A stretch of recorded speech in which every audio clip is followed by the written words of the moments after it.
Oh no! Why is she crying? Should we go check on her? You know, just in case she's thinking of doing something stupid. I'd leave her be. The warriors of the Flower Feather Clan are a proud bunch who never show their vulnerability in public, even if they've gone wingless. Oh, Chasca?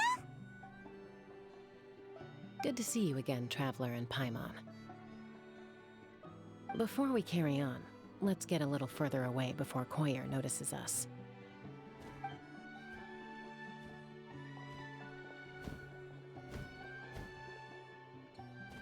So, that girl on the bridge, Koyer, you said? Should she really be on her own right now? With the mental state she's in, it just seems risky. Don't worry. That's exactly why I'm here. Elder Alpa sent me to keep an eye on her. If she does attempt the unthinkable, I'll swoop in and catch her. I doubt it'll come to that, though. She's a fighter. A warrior, in fact. One who aimed for the sky. However despondent she might feel now, I'm confident she'll get through it. Well, in the Flower Feather Clan, there's an elite flying squad made up of Kukasaur riders. But it's an extremely selective squad. To become a rider, you need to undergo a trial where you not only demonstrate mastery of the relevant skills, but also win the approval of the Kukasaurs. Very few candidates make it through the process. Koyer has spent years training for her most recent attempt, but unfortunately she didn't pass. So it's not hard to see why she's so upset. Sometimes, after multiple failed attempts to pass the flying test and win the Kukasaur's approval, people get so disheartened that they give up on their dream to soar the skies. They resolve to quit trying for good. We call those people the wingless. Do they get expelled from the tribe? What? No, of course not. They're still prized warriors. We have a saying, just as the Kukasaur treasures every feather on its body, so the tribe treasures each one of its children. This hits even harder in the wake of the war. All of our young warriors carry the future of our tribe on their shoulders. Besides, every Kukasaur falls from its nest before it learns to fly. It's practically a rite of passage. Likewise for the wingless, we always hold out hope that one day, when they're ready, they'll rekindle their dreams and keep trying. Until then, all we can do is quietly watch over them from a distance. Just like I'm doing now. Ah, okay. Paimon hopes she'll get back on her feet soon. Well, from the sound of her whistling, her confidence has been seriously shaken. No Kukasaur is going to respond to a call that sounds like that. Yeah, people from my tribe call to their Saurian companions by whistling or blowing a horn. So it sounds like Koyer was trying to summon a Kukasaur to practice her flying. But the Kukasaurs are an even prouder bunch than our warriors. They would never respond to a lackluster whistle like that. First she failed the trial, and now she's struggling to even summon a Kukasaur. That's only going to hurt her confidence further. And getting trapped in that vicious circle is the kind of thing that'll make people go wingless. Surely there must be something we can do to help. That's very kind of you. Koyer's flying skills are up to par, but mentally she's stuck in a rut. If she wants to return to the sky, she has to overcome that for herself. I'm going to lay low nearby, just in case she takes a turn for the worse. Let me give you a tour around the tribe once this is all over.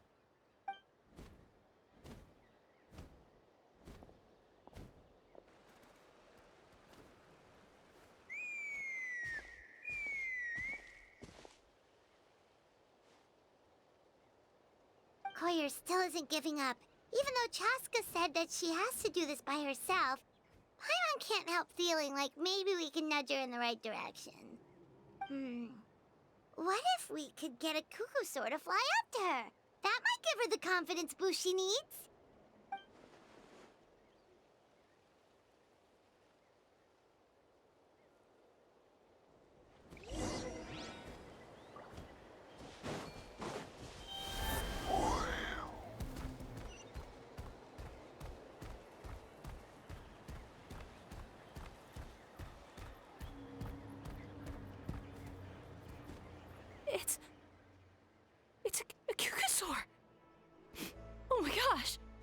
this really happening? I did it! I summoned one! I was beginning to think you'd all given up on me completely. Thank you. Oh, thank you.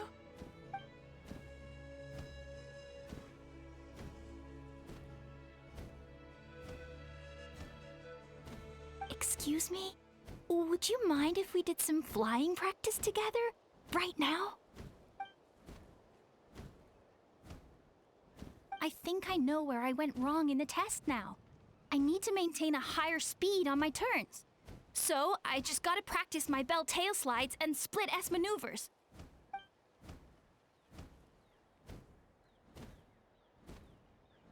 Also, I really want to try some stall turns and cobra maneuvers.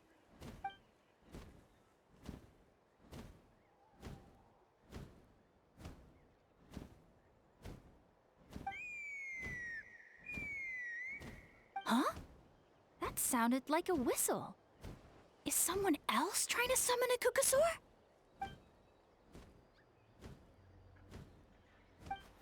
Hey! Wait!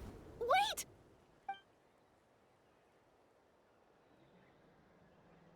Do you think Koyer's feeling better now? Let's go back to that bridge and check. Chasca! I summoned a Kukasaur! They do still respond to me after all! Although, unfortunately, someone else summoned it away again before I had a chance to go for a flight. Oh, really? That is unfortunate. But if you can do it once, you can do it again. Keep at it, and you'll pass the trial eventually. You're right. You know, I almost thought about giving up, but I'm glad I didn't. Hey, Chasca, how's Koyer doing? Huh? Who are you? And how do you know my name? These are my, friends. The Traveler and Paimon. You came up in conversation the other day because I was telling them about up-and-coming warriors in our tribe. Oh, the Traveler, huh? So that's you. What do you mean up-and-coming? I'm closer to being wingless than I am to passing the trial. Anyway, we haven't met before, have we? You look so familiar somehow. Maybe you saw her in the stadium? Or anywhere, really. She's been all over Natlan lately, so it's not surprising that you've seen her around. If you say so. Koyer, Chasca.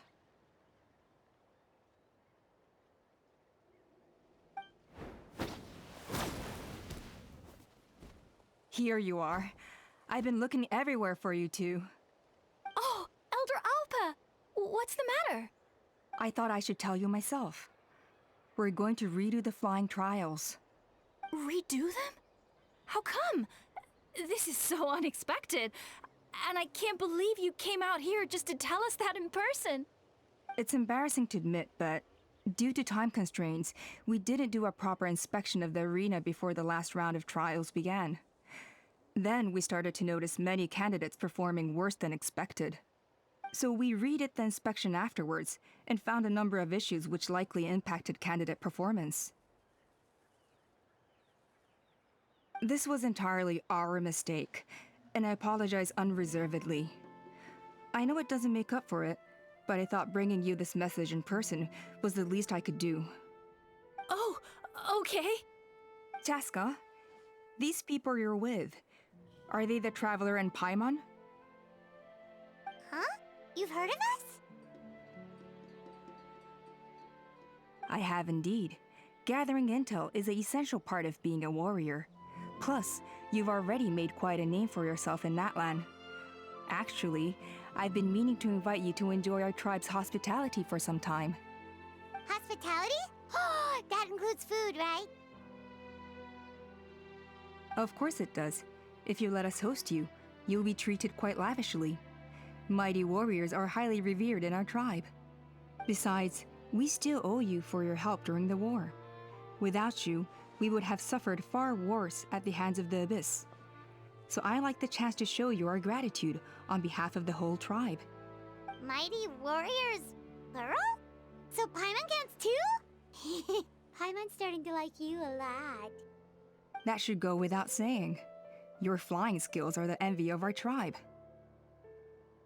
The Flower Feather clan seems like a really nice bunch of people. We definitely need to take her up on this offer. Well, I'd love to stay, but I'm afraid I still have to inform the other candidates about the retrials. With our younger generation's future on the line, there's no time to lose. Wait, Elder Alpa! Let me help! The sooner everyone gets the news, the better! Very well. In that case, Chasca, could I leave you to entertain our guests? Sure thing. Okay. Let's meet by the Obsidian Totem Pole later. Collier, let's get going. Okay.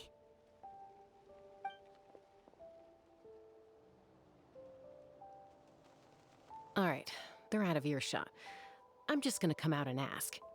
That Kukasaur who responded to Koyer's call, that was your doing, wasn't it? I grew up with these creatures. I could tell something was off the second I saw it. Her whole demeanor seemed less like a Kukasaur and more like, well, you. So I figure you must have been pulling the strings somehow. She looked very flustered when Koyer asked for a ride, so I whistled to give her a chance to escape. And judging by the look on your face, that was a welcome intervention, huh? It's all right.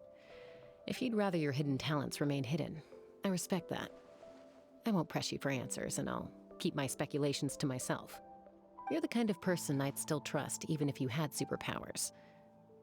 I know you'd use them for good.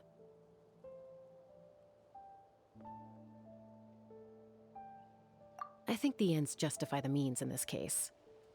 She just lacked confidence, and you helped her resolve her internal conflict. If you hadn't intervened, I likely would have gotten my mom to help out instead. Although, having said that, there's a small chance she might have recognized her and seen through the whole thing. That would have done more harm than good. Yeah. Anyway, if you're free now, how about I give you that tour I promised?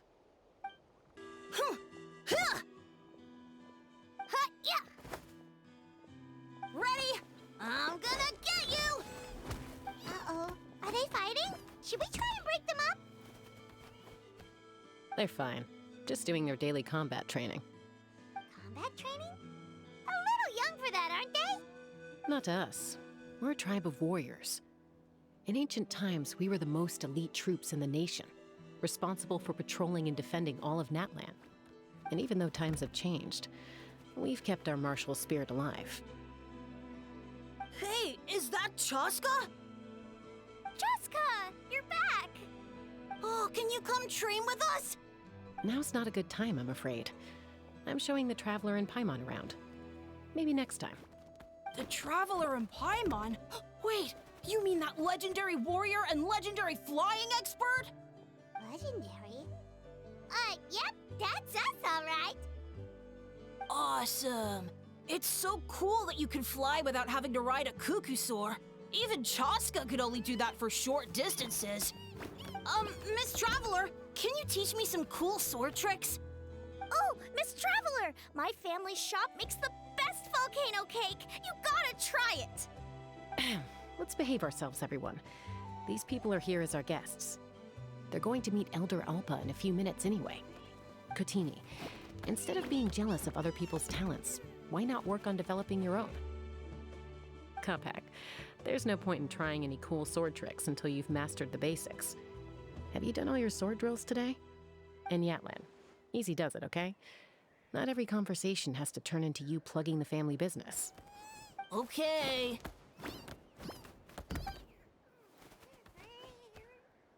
Sorry about those kids. They just got overexcited when they heard your name. I hope it didn't bother you too much. This is a volcano cake that Yatlan forced into my hands. She said to think of it as an apology gift. Whoa, it smells amazing! Traveler, you want some? That's good. Yatlan will be thrilled. By the way, Chasca, those kids really adore you. You're way better with them than Paimon expected. Paimon figured you'd be more... aloof, maybe? Aloof, huh? Well, To be fair, there was a period when I was like that, around the time when I first joined the tribe. But it's a terrible attitude to have as a peacemaker. It tends to turn situations that could have had a peaceful resolution into a stalemate that can only be resolved by force. Yep, exactly. As long as other options are available, I try to avoid that at all costs. Someone once told me that peace imposed by force will crumble in a matter of days. But peace achieved through genuine dialogue actually benefits both sides, even if sometimes the parties are only willing to negotiate because they're both armed to the teeth. That's true. Hey, Chasca! Uncle Cusco knows you're back, and he's coming to get you. Oh, thanks. Traveler, Paimon, got a dash. I'll meet you at the totem pole up ahead. You can't miss it. It sticks out like a sore thumb. Wait, are you running away? First rule of conflict resolution? Grab the fan and run before the you-know-what hits. Trust Chasca to make even running away sound cool. Sorry about this. Just stall him for me, okay? I'll explain everything later. A golden-haired outlander and a white flying object. You must be the traveler in Paimon. I heard Chasca was with you, but I suppose she's run away again, has she? Sorry, who are you? Who am I? Only her father. She's supposed to go for a checkup every 3 months to see how her abyss condition is doing. We both agreed on it. But she's already missed 3 checkups this year. That's 3 out of 4. Yes. She got exposed to abyssal energy as a young child. Then her birth parents abandoned her. It's lucky those wild cuckosaurs found her when they did, or she wouldn't have made it. They took her under their wing and raised her as one of their own. Eventually, some riders out on patrol spotted her and brought her back to the tribe. But she was practically feral at that point. The moment you took your eyes off her, she'd be getting herself into a fight, or she'd run away to be with the Saurians. She seemed to prefer them to her own kind. She might as well have been a Saurian in human form. That must be the aloof period she mentioned, right? We later discovered that her exposure to the abyss had planted seeds of conflict in her heart. So, we started trying to bring it under control. But ultimately, she's the only one who can control it. Anyway, she's much more human these days. Yeah, don't worry about her. She seems pretty stable to Paimon. She's probably only avoiding the checkups because she thinks it'll stop you guys from worrying about her. Yes, I'm well aware of that. She knows she needs to be careful. If her condition ever took a turn for the worse, she wouldn't be brushing it aside like this. It's just, every checkup she's been to, they find new cuts and bruises. Nothing to do with the abyss, of course. Oh no, that's all fine. The problem with her is, she's her own worst enemy. She's been living dangerously again. I'm sure of it. That's why she's avoiding the checkups. She wants to hide it from us. Yeah, Paimon can see her doing that. Oh. In the past, she always had Koichi to keep an eye on her. Now Koichi's gone, and I don't want to lose another daughter. Chasca's been increasingly reckless since Koichi passed. It's like she's trying to make up for it somehow. Next time you see her, please tell her to be careful for me. Even if she doesn't want to hear it. If she doesn't want to do these checkups anymore, that's fine. I just want her to stop putting herself in harm's way.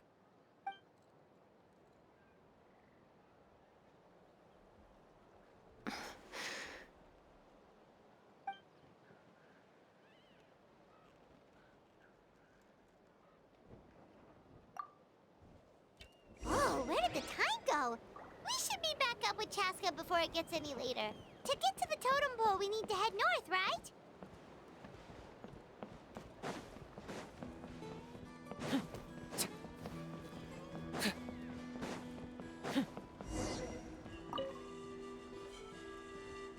Hey, Chasca! Hey, Alba!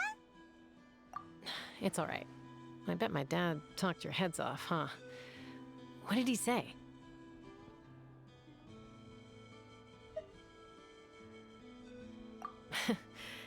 I was sometimes a little impulsive back then. That's putting it mildly. The memories.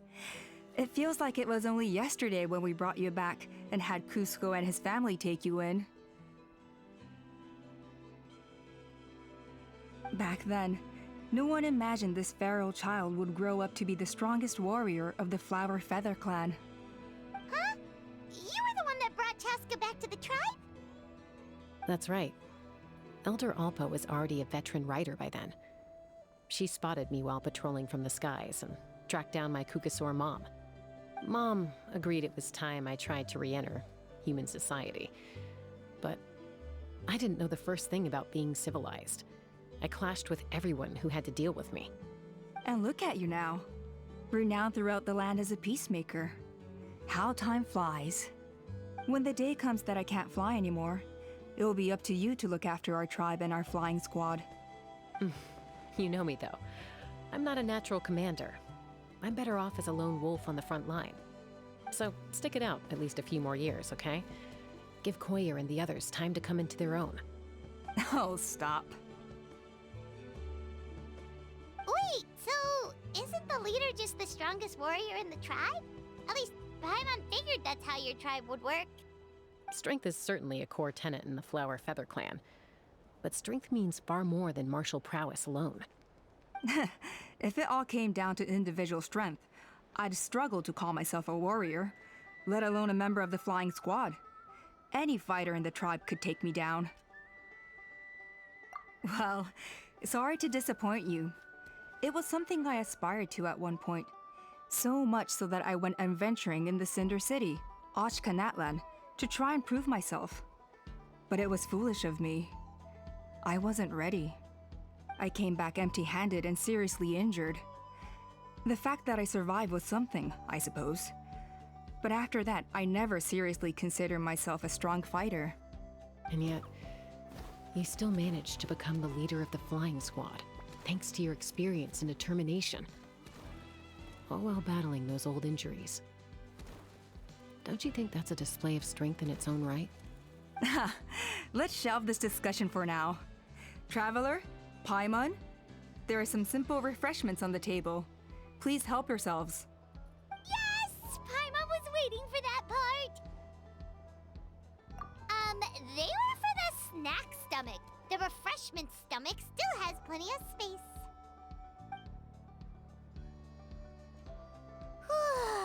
Paimon is so full. Well, if you're enjoying our hospitality, feel free to stay with us as long as you like.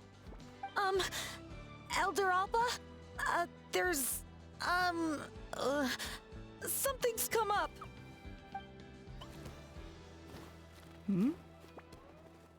What happened? Is it serious? Shall I deal with it? It's... Some merchants showed up, not from our tribe. They said they're here to discuss some potential collaboration with us. Why now? This is terrible timing. There are a few wingless that we haven't managed to reach yet, and we still haven't inspected the retrial arena. Let me handle the other errands while you meet with the merchants. You shouldn't be trying to do everything at your age. You should help too. Seems only fair after all that food we ate. Huh. Well, much obliged. Chasca, the remaining wingless are all people you know. Let's see. Pishika now manages the floating target balloons. Waska's probably still addicted to eyes on the feathered prize, and Junon spends her days up on the flying platform, staring at the Cinder City. I'll leave you to tell them the news. Are you sure you don't want to reconsider, Pashika? I appreciate it, boss. But honestly, I'm pretty happy with my life nowadays. Pashika, they're redoing the flying trials. Huh? Utoda? Ah, did Alpa send you? I was just telling Pashika the news, actually. The way things are with the tribe these days? I mean, you don't need me to tell you. This here is no future for a seasoned warrior like you. Ah, come on, boss. Do you have any idea how long it's been? I've been wingless for years now. I'm not cut out for that anymore. Of course, I'll do my part if we ever need to defend the tribe. But there's really no point in me trying out for the flying squad now. I've already made my peace with it. Not everyone has what it takes to return to the sky after going wingless. Elder Alpa's perseverance is something else. And it's okay if I'm not destined for greatness. I might not have the Kukasaur's approval, but with my hot air balloons, I can still reach the skies. Handling these balloons every day, seeing how the customers react, the looks on their faces, that's enough for me. Finding something you love doing can be just as hard as passing the flying trial. It's worth holding on to. Fair enough. It's your choice. I won't force you. Oh, by the way, you should try taking a balloon ride if you've got the time. Once you've been up there for yourself, you'll see why I love it so much. No problem. If you ever want to give it a try, you know where to find me. A retrial? What's the point? I pretty much treat life like it's a game. No Kukasaur is ever going to approve of that, no matter how many times I try. Waskar, I can assure you, Kukasaurs wouldn't judge you for something like that. Well, they must be judging me for something. Maybe I lack fighting spirit, or just don't have the talent. Not everyone's a natural like you. Don't waste your time on me. You'll have better luck with the ones who still have their heads in the clouds. In the meantime, I think I'm gonna treat myself to a few more games of Eyes on the Feathered Prize. Yeesh, there's wingless, then there's being a total lost cause. He used to be a fierce warrior, actually. But fighting spirit alone won't win you the Kukasaur's approval. Are all Kukasaurs so strict? The ones in floating target balloons and Eyes on the Feathered Prize seem pretty chilled out. It's one thing to hang out and have fun, but quite another to take to the skies with a human life on your back. Giving a ride to someone who's unqualified endangers not only the rider, but also the Kukasaur themselves. If the rider makes a mistake, they both suffer the consequences. So we have a mutual understanding with the Kukasaurs. If someone isn't up to standard, we have to reject them. Even if it means breaking their hearts.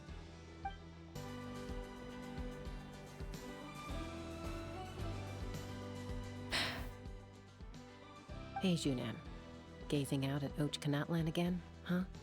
Chasca? What are you doing here? Is something up? The flying squad is hosting retrials again soon. Want to give it another try? Maybe you're forgetting the definition of wingless. I've failed so many times already that I've decided to call it quits for good. I'm done. Elder Alpa always goes out of her way to come and tell me when a new trial is coming up, and it's nice of her to think of me. But nothing's gonna change. I'm not going to suddenly pass just because they're holding another trial. They're making some big changes to the arena this time, so the flying experience should be smoother than before. Koyer's gonna try again. No, forget it. If I was genuinely good enough to make the squad, the location shouldn't affect my chances. A true rider can fly confidently whatever the conditions, like you and Elder Alpa. Shunan! They're redoing the... Huh? Chasca and the Traveler. You're already here. I guess they told you already then. Come on, let's go train together.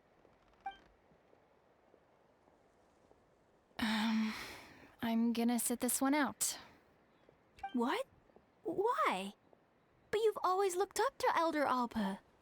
She went wingless after her injury and spent years drifting, but even she came back and made it in the end. If she can do it, why can't you? I mean, I don't have that kind of perseverance. And besides, the last thing I want to do is fail in front of her yet again. Oh, come on. You know you don't need to worry about that. All right, well, how about we just treat this as you being my mentor? Then will you train with me? I mean... Enough umming and ahhing. Let's just get up in the air and figure it out as we go. Wait! Hold on, slow down. I can't keep up.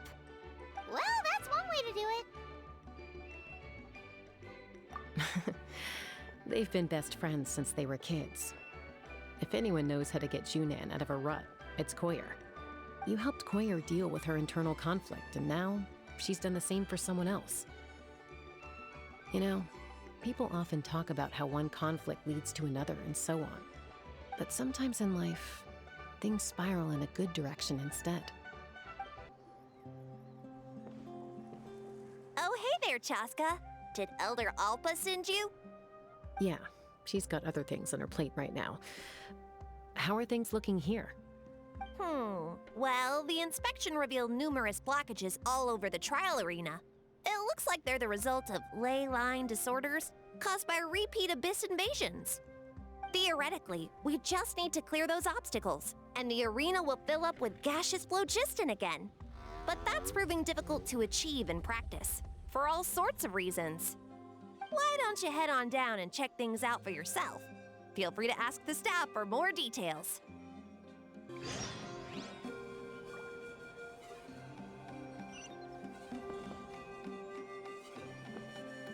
Take me up!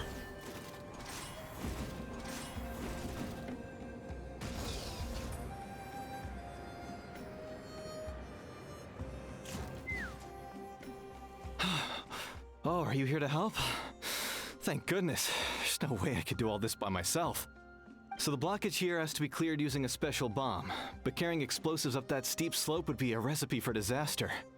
If I dropped it or slipped and fell, I'd be blown to bits in an instant. So, my plan was to transport the bomb to the other side, then send it over in a hot air balloon. All I need now is for someone else to strike the balloon at the right moment, dropping the payload right on top of the spout, and problem solved. What do you think? Simple enough, right? Huh? Oh, that one. No, I've got no idea who that belongs to. Or how they got it up so high. I just wish I could fly up there and check out what kind of tech they're using. Ah, well. Getting the trial arena back in order is more important. I'll head over and set up now. Let me know when you're ready.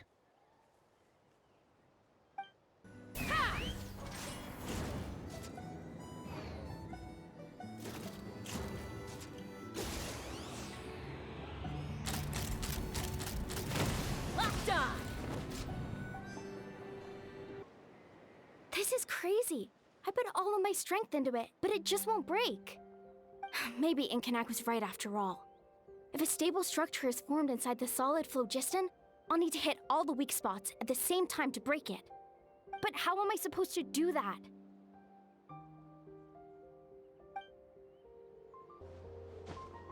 Take me up! Bullseye! How strange. Why is there so much solid phlogiston here? Well, could be from the Children of Echoes. Maybe it got swept up here due to the ley line disturbances? And I did see those strange markings on the cliff. I can't think of a way to resolve this. Short of going all the way to the Children of Echoes to borrow it to Petlisaur.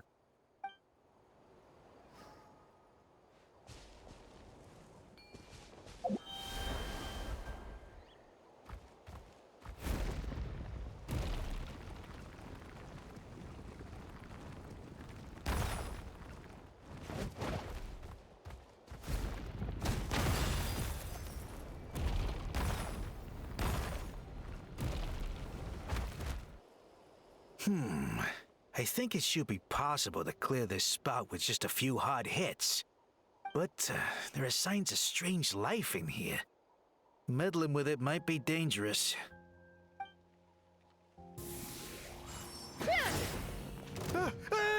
Monsters!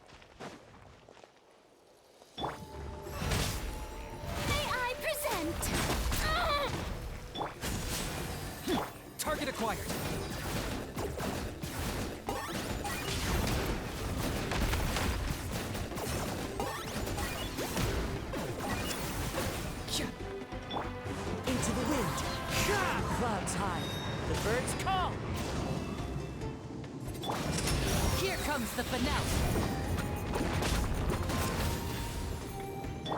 Locked on. The gaseous phlogiston is being replenished. Looks like all the spouts have been unblocked. Let's head back up. Wow, you took care of everything in no time at all. Incredible work. Now we just have to wait until the gaseous phlogiston is fully replenished. Then we can kick off the retrials. Actually, Inkanak, I'd like to do a test flight first, just to make sure we're not missing anything.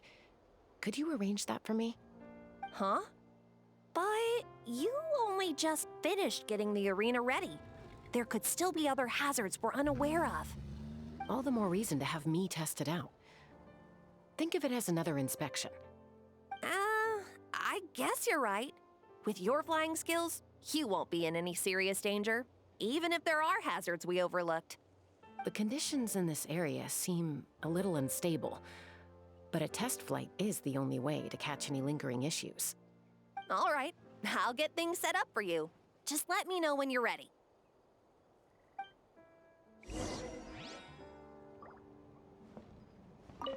Are you ready? This should be a piece of cake for Chasca. But still, all right. Then spread your wings and fly.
Take me up!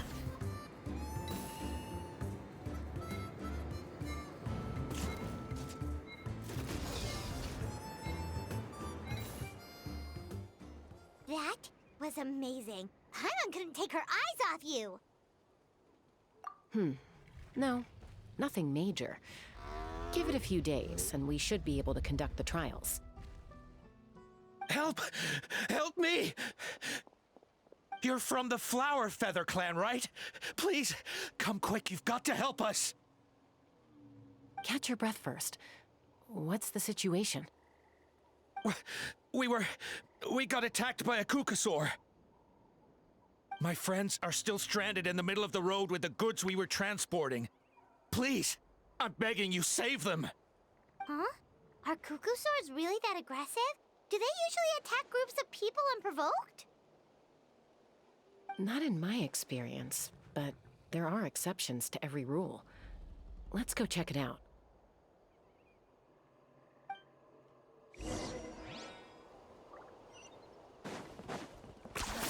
You really are a one-trick pony? Ouch!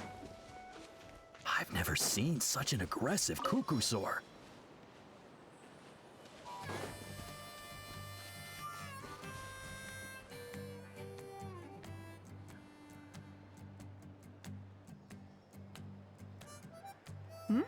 Chasca? Traveler? This is a surprise. Elder Alba? Huh. So, where's this aggressive Kukusaur we've heard about? Already flew away. Looks like it backed off once it realized that reinforcements were coming. So why do you think it attacked these people in the first place? Was it after the food? No. These merchants are even transporting food. Ah! Thank goodness! The phlogiston wings are intact! Phlogiston wings.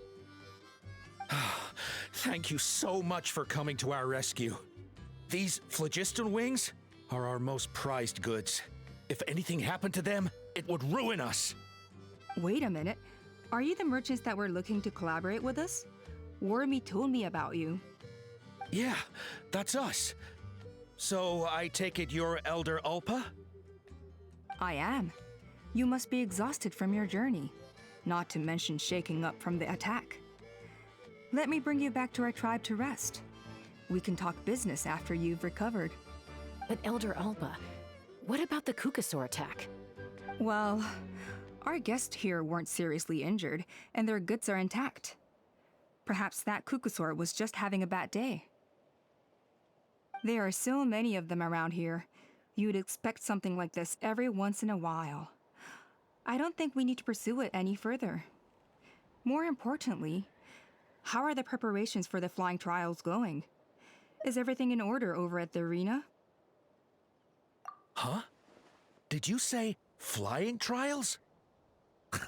What a coincidence! Sounds like a perfect use case for our phlogiston wings. You'll be pleasantly surprised by what they can do. Oh, really? Now I'm intrigued. Well then, let's forget all about this Kukasaur attack for now. We have some serious business to discuss.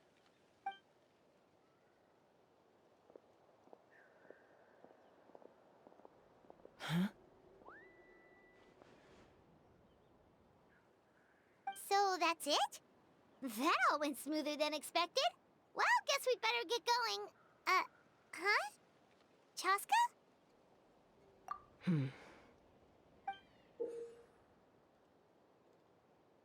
A blood-stained feather.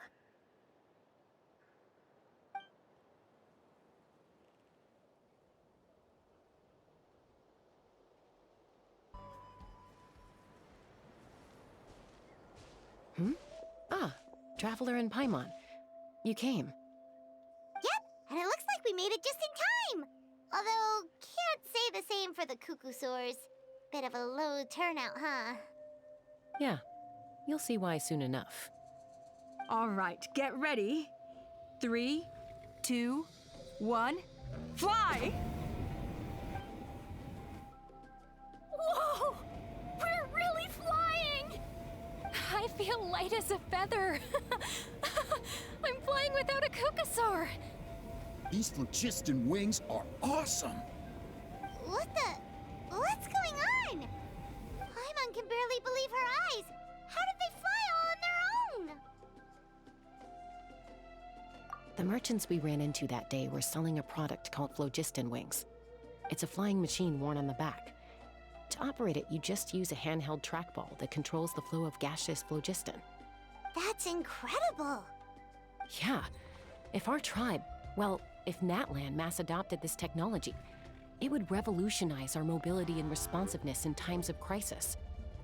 Just think of the countless tragedies that could be averted. I feel like I'm dreaming. Did I really just fly on my own without the help of a Kukasaur? You'd better believe it! Plus, you just passed a flying trial! Right, Elder Alba? Elder Alpa? Should this really count as a pass if we did the trial using phlogiston wings? Why not? The scoring rubric is about flying performance. It doesn't specifically say you have to ride a Kukasaur, does it? Yeah, maybe, but I mean, even Chasca had to ride a Kukasaur in a trial, right? And the whole point of the trial is to test both your flying technique and your ability to work with a Saurian companion. Well, if we can fly by ourselves, maybe we don't need to test the ladder anymore.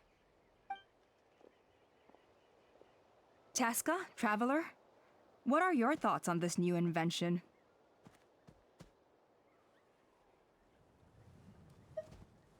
Right? That's what I think too. I agree that they have strategic value, but I don't think it makes any sense to evaluate candidates by the current testing standards if they're using phlogiston wings. Why? Shunan finally mustered the courage to go through with this. And now you're saying it doesn't count? We don't have any experience using these wings in battle, nor is it immediately obvious how to incorporate them into the existing systems in our tribe. Taking a longer-term perspective, I think we need to start by getting thoroughly acquainted with how these things work. Then we can develop a new trial format with new assessment criteria, tailored to candidates using the phlogiston wings. You all raise valid points. But Chasca, while your proposal sounds perfectly reasonable, it would probably take years to put it into practice. We lost so many people in that war. These phlogiston wings could be exactly what we need to strengthen our forces and boost morale in this trying time. And as for real-world battle experience, there will be plenty of opportunities to gain that. I have high hopes for you, Junon. Huh? Hey, stop staring into space! Say thank you! Oh, thank you. Thank you, Elder Alpa. You have nothing to thank me for. Remember, the way you got your wings back was by relying on yourself. Oh, Elder Alpa! Bad news! Cucosaurs are attacking the merchants again! Again? Okay, everyone, stay put while I... Huh? Chasca?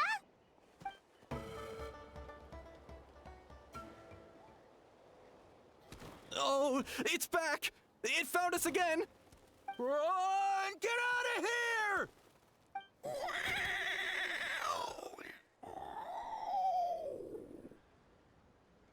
Curses. She's really riled up this time. Hey! Stop running! We'll never outrun a creature with wings! Get back here and let's fight!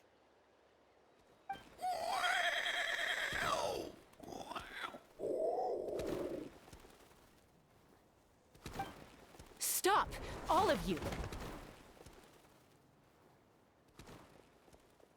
Chasca! Oh, wonderful! Quick, get rid of that thing!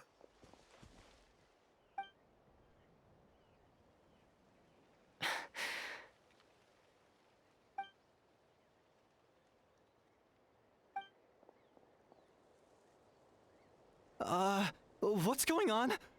Why isn't she doing anything? So it really is you, sister. Wait, sister? That Cucosaur is Chasca's sister?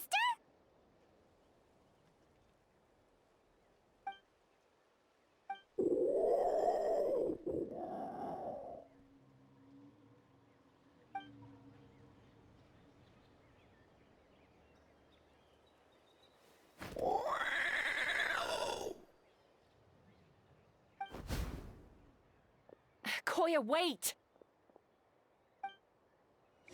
Is Chasca gonna be okay? Should we go check on her?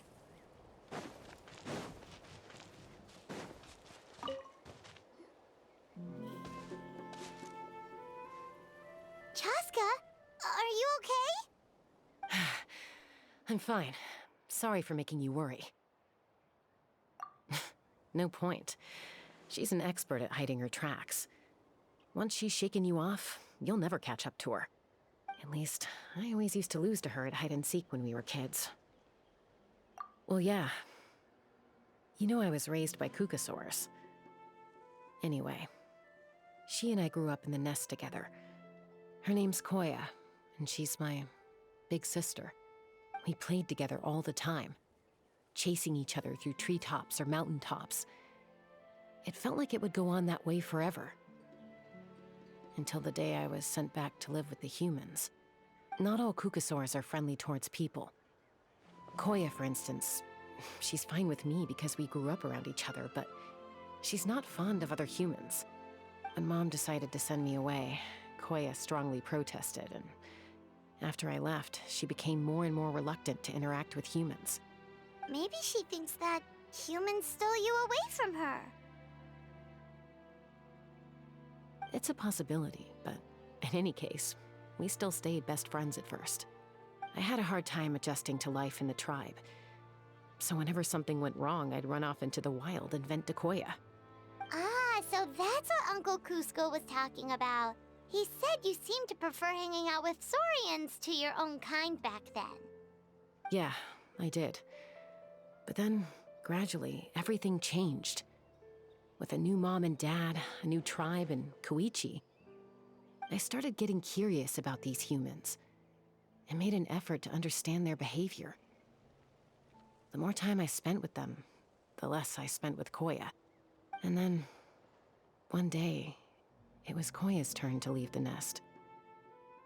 She sought me out and asked if I was willing to leave the tribe and go live in the wilderness with her. As far as I can remember, that was the first time she ever approached a human settlement on purpose. So, how did you answer her? Well, I wouldn't be standing here talking to you if I'd said yes. No, I was torn. On the one hand, I'd already made up my mind to embrace my new family and accept my human identity. But I also knew that Koya wasn't a fan of humans, and I didn't want to disappoint her. She took my hesitation as an answer. She saw it as a personal betrayal, threw a huge fit, and then flew off. We hadn't seen each other since, well, until today. Not for a lack of trying, though. I tried asking Mom where Koya's new nest was so I could talk things out with her. But Koya had already asked Mom not to tell me where she'd moved to. It must be hard for Mom, being stuck between her two daughters. So I didn't press the issue. And I didn't go looking for her. If things carry on like this, I need to make sure I find her before anyone else, even if she doesn't want to see me. For now, let's bring the wounded back to the tribe, and see what Mutota and Elder Alba have in mind. So, I hear there's been another Kukasaur attack. Ha! I knew it! They're wild animals, and they can't be trusted. Hey, show a little respect. The Kukasaurs are our partners. Maybe in the flying squad, but they don't give a hoot about the rest of us. Well, now that we have the phlogiston wings, do we even need the Kukasaurs anymore? Are you kidding? How are we supposed to protect our tribe without them? I didn't mean it like that. Huh? Protect our tribe? Or are you just scared that your precious flying squad will lose its prestigious position? You take that back! Things are changing so quickly. Chasca, there's a conflict emerging there. Aren't you going to nip it in the bud? The whole tribe's talking about this now. Breaking up a single fight won't solve anything.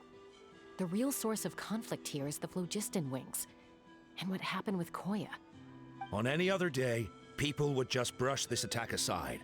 After all, clashes between wild Kukasaurs and humans are no more common than those between people. But now that the phlogiston wings have entered the equation, it's sparked a debate over whether our tribe needs the Kukasaurs at all. I worry that we risk repeating the mistakes of the Cinder City. Back then, Lord Ochkan's hatred of the Saurians nearly destroyed the peace forged by the Pyro Archon. Chasca, to prevent things from deteriorating further, I'd like to task you with restoring peace to the tribe. I will. Traveler, you've already done so much for Natlan, and the Flower Feather clan has no right to ask more of you. But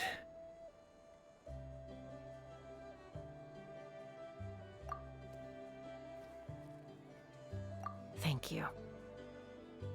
And don't forget about Paimon. Just leave this to us. This whole situation has unfolded so quickly that it's put us on a back foot. To tell the truth, it makes me a little suspicious. You think someone might have orchestrated all this? It's possible. Leave it with me. I'll look into it. Also, Chasca, could you try to keep a low profile while you're out there digging around? We don't want to give our hand away. I'll do my best. Okay, so where should we start? This all began with Koya's attacks. If we can find out what led her to do it, that should give us something to work with. Unlikely. Given how she reacted when I showed up, I don't think she's forgiven me. If you want to resolve a conflict through dialogue, sometimes you need a third-party facilitator. Let's go see my mom.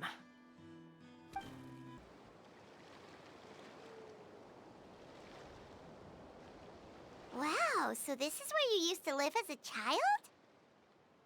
Mm-hmm. When I was little, we used to do this thing where I'd jump from the top of this tree, and Koya would fly over from the platform and catch me in midair. Or sometimes we'd both fly from the treetop together, and then after some aerial maneuvering, she'd throw me up onto that platform. After we got a bit older, we went to the nearby shores looking for even greater heights. Ah! Stop! You're gonna give Paimon a heart attack! Oh, really? I just thought it made a fun story. Then I'll share more with you when there's time. Anyway, back to the matter at hand.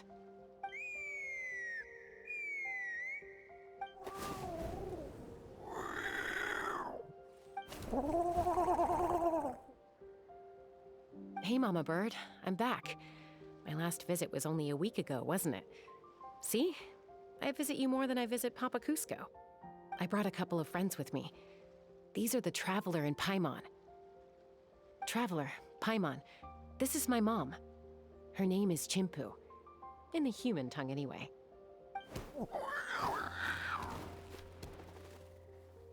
Hi! No, not really. I don't speak it as such, but I can sort of get the gist. Although only with Mom and Koya, since I spent my formative years with them. Even then, it's basically a best guess based on their sounds, body language, and expressions. Seems to work about 9 times out of 10, anyway. As for whether Mom understands me, I can't always tell. But somehow we still manage to communicate. Call it the family bond, I guess.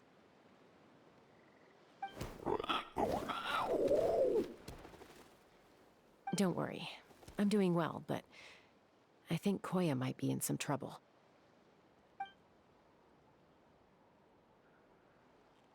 I know she's never been a fan of humans, but she's never deliberately attacked them before either. What's behind this sudden change? Does, Auntie Chimpu know anything? Doesn't look like it. Koya hasn't visited her in a long time.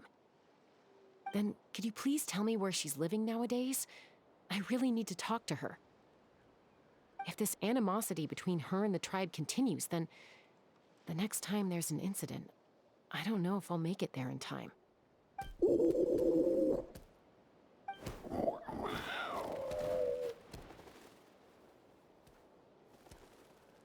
She said she'll take us there. Thank you, Mom.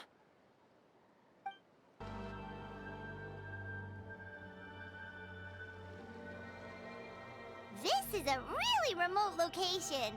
Guess she was trying to get as far away from humans as possible. We stay here? Okay. Got it. Traveler, Paimon. Mom says we should stay out of sight for now. She'll talk to Koya first. Koya is very hostile toward humans right now. So if we show up unannounced, it might just make things worse.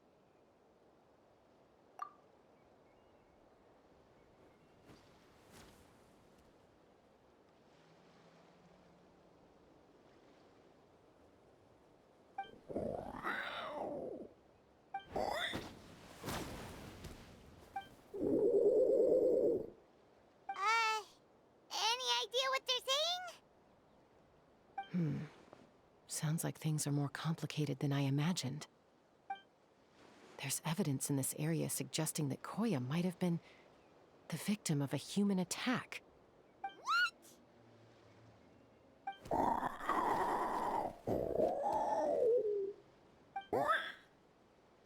No! It's Chime, Koya's child. The attackers kidnapped her. They came over the sea, under the cover of night, and they took Chime. What the heck? Who would do such a thing? I searched day and night, and finally found them.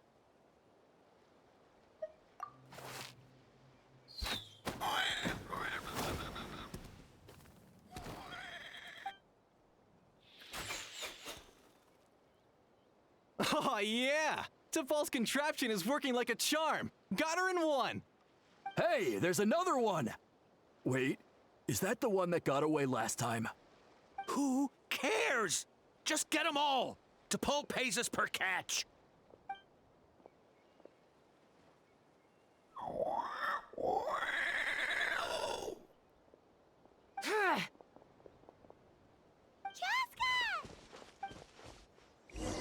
Chasca? How do you get here? Quick, stop her! Don't you even think about running away!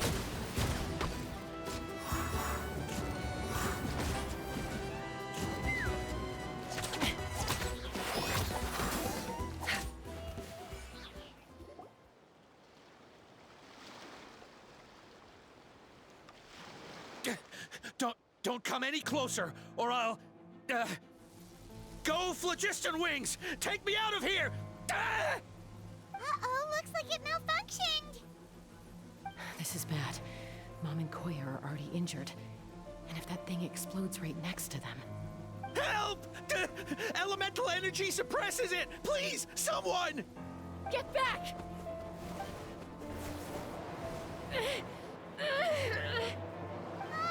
It's still going, and it's getting worse.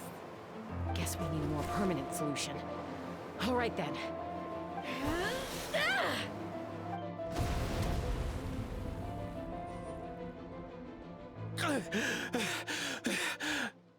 That was too close. I thought I was gonna die.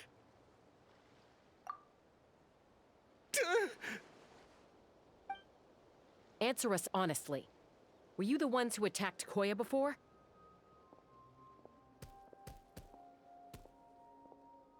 I am... No, it was...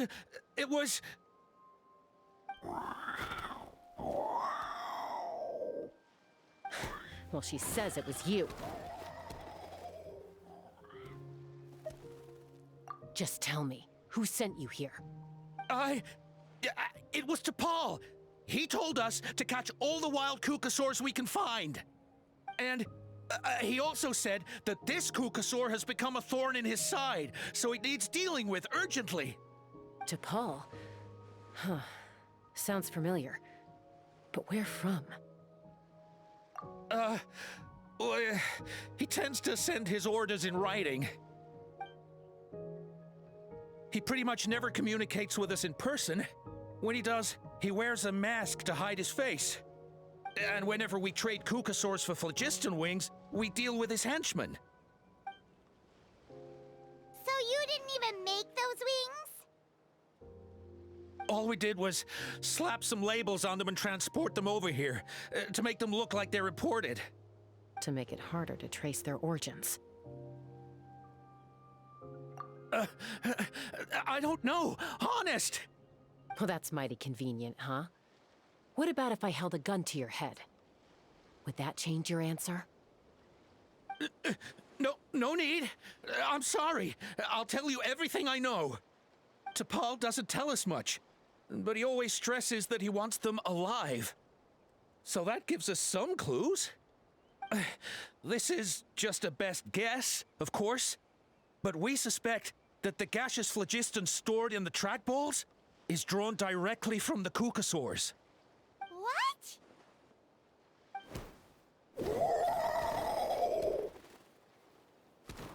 Easy now. You're still injured. Hey, keep talking.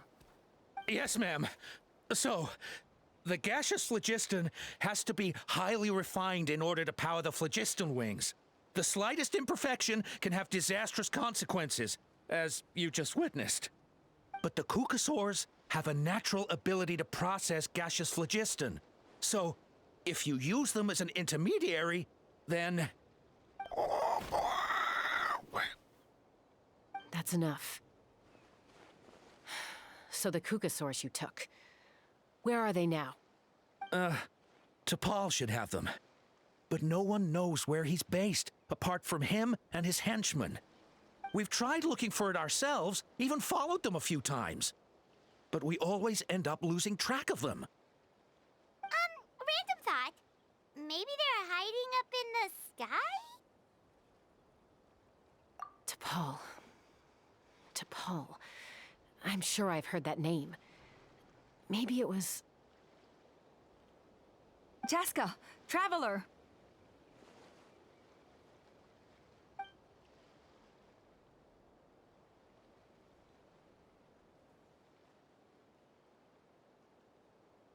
That voice! It's Alpa!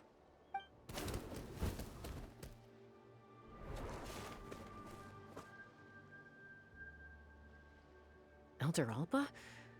What brings you all the way out here? Well, I was patrolling nearby when I heard the sound of an explosion. What's going on?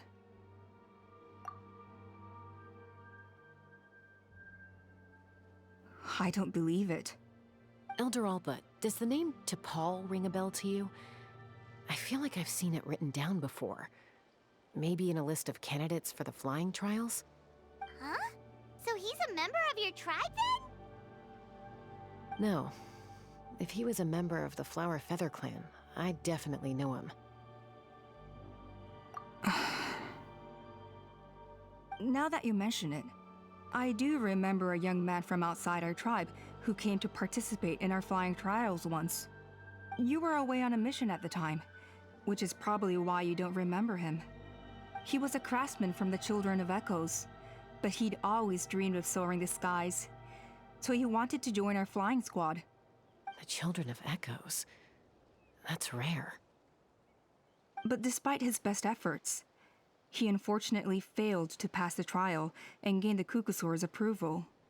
In the end, he went wingless and returned dejected to the Children of Echoes. Wingless, huh? Maybe he invented the phlogiston wings to get revenge on the Kukusaurs. Perhaps.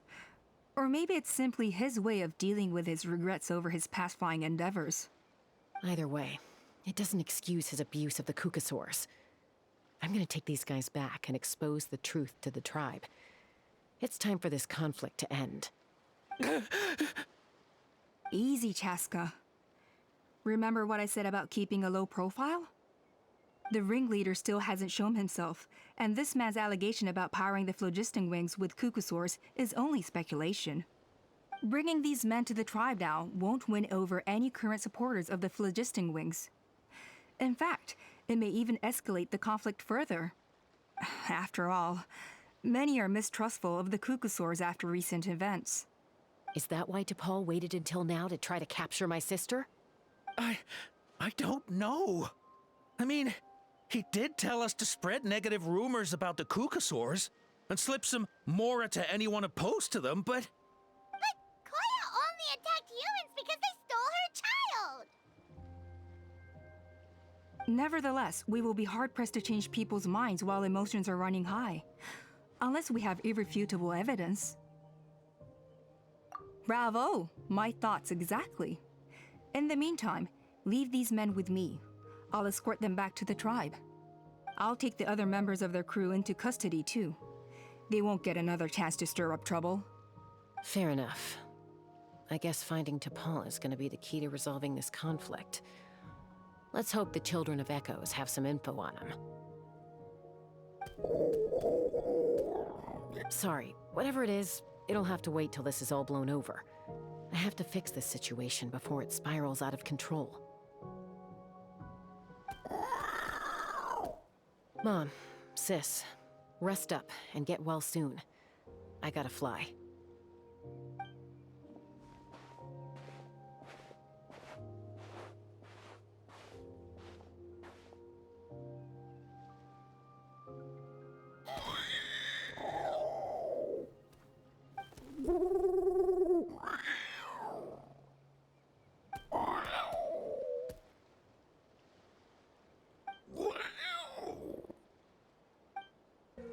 So Alpa says that T'Pol's from the Children of Echoes.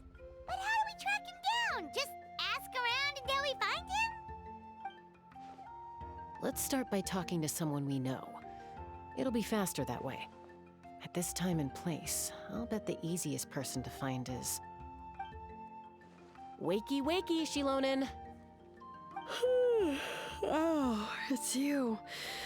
Okay, give me a second. I'll come down.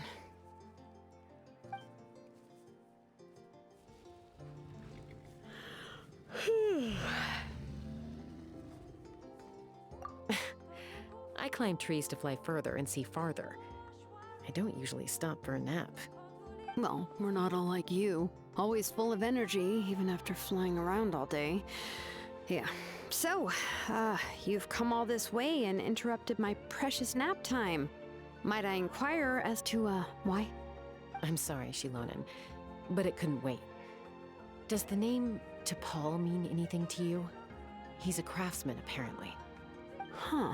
T'Pol. Yeah, that rings a bell. I think that's Puma's child. Nope, I'm afraid you're a few years too late. Why are you looking for him?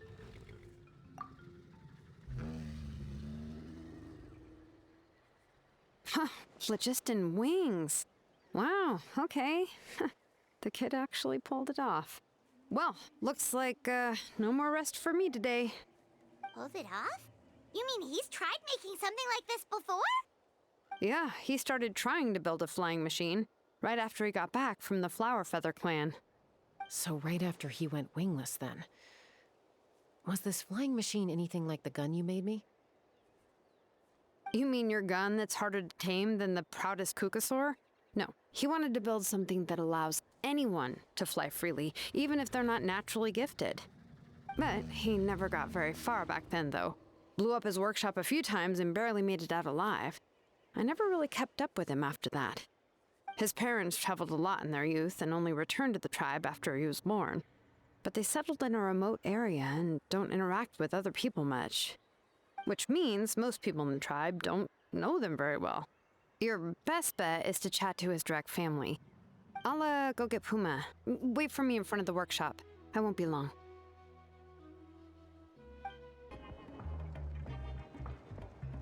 I'm back. Allow me to introduce T'Pol's mother, Puma. Hello, Oh, save the pleasantries. I don't want to spend any longer talking about that boy than I have to. huh? I disowned him long ago. He is no child of mine. All he cared about was his pipe dream of reaching the sky. Oh, we tried to talk sense into him, but he was obsessed. And then when he left us, he spouted some nonsense about building a workshop in the sky to avoid the constant criticism of us ground dwellers. He left his notebook behind. Whatever questions you have, you can look for them in there. I am done talking about him. He's no son of mine. He never called me Mom anyhow.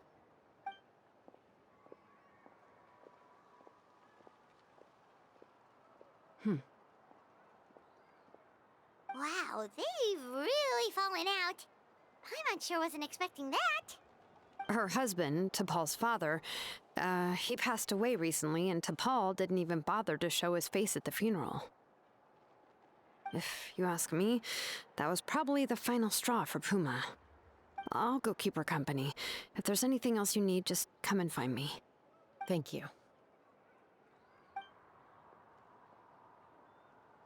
Okay, so this notebook is the only lead we got now, right? What's in there?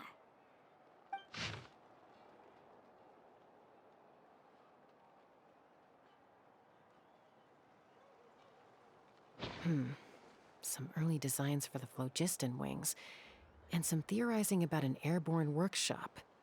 Ochkanatlan, the Cinder City. Looks like that's where he got his technological inspiration from. So, was he serious about the workshop in the sky? But that's such a big project for one person. Do we think he actually pulled it off? Oh, yes. The one from the trial arena that was super high up! That balloon has been there for a while, and everyone's been wondering how it got up there, but what if that's the wrong question? What if it started off even higher up, above the clouds and out of view, and it only descended to its current height due to some kind of malfunction? Part of T'Pol's workshop? Seems likely.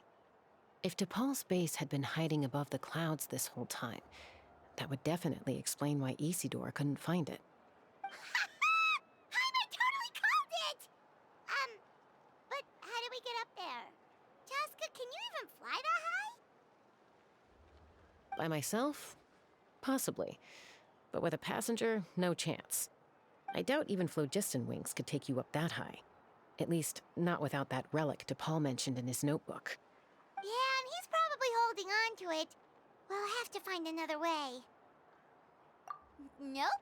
That's way beyond Paimon's altitude. Also, would you really expect Paimon to go up there and take on DePaul all by herself? Let's not worry. Just because we can't think of a solution doesn't mean no one else can. I'm not the only flying expert in my tribe, you know. Oh, good point. We should go ask Elder Opa. And Mutoda. He was quite the flying ace back in the day, too. Let's head back and see what they suggest. Chasca, you're finally back. Things are getting really tense in the tribe. Have you made any headway with your investigation? Some people even think we arrested the merchants just to support the flying squad and crack down on the phlogiston wings.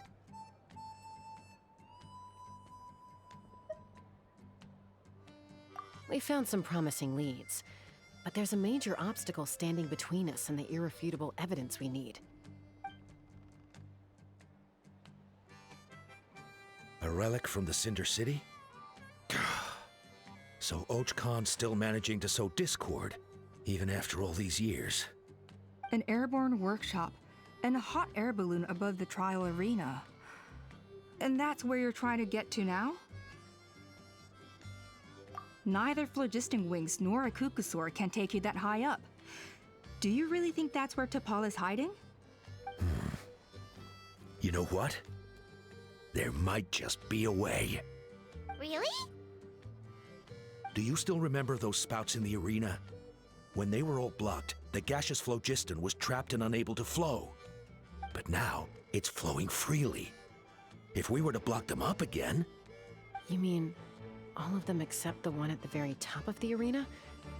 To build up the pressure there? Precisely. With all the gaseous phlogiston flowing through one spout, it would create a high-pressure wind current. And then we just ride it up into the sky! Yes, it has its risks, but with Chasca's abilities, I think she could manage it.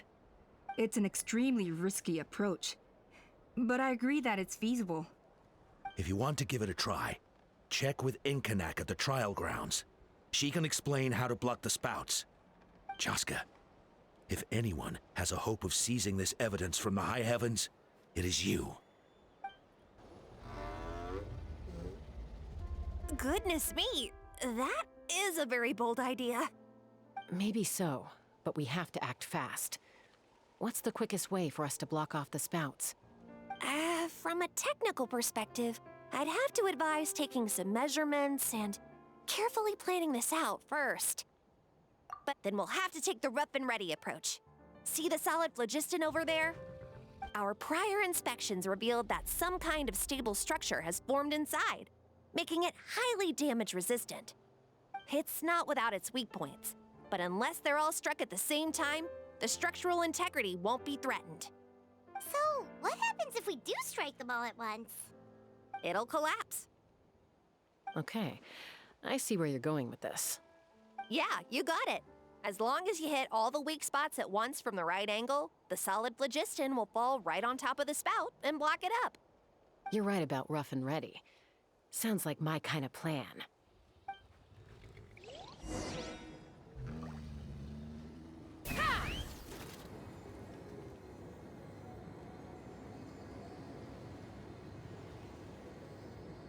Look! There's a chunk of solid phlogiston right over that spout!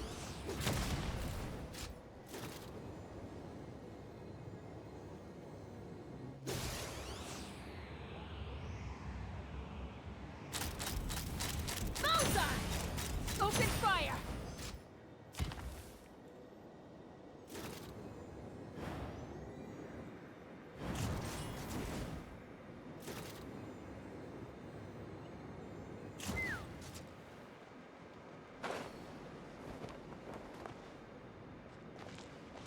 Take me up! Bullseye!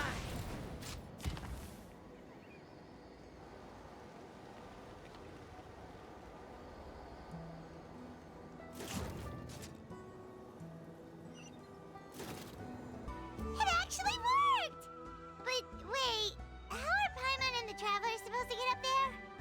Koya can give you a lift. She's actually been following us this whole time. Wow, Paimon didn't notice at all. Well, probably because she didn't want to get too close to humans. Or maybe just me.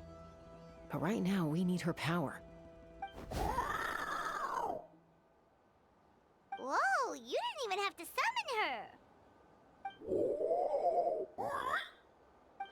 Yes, up there. That's probably where Chime is. All right, let's go have a little talk with this T'Pol.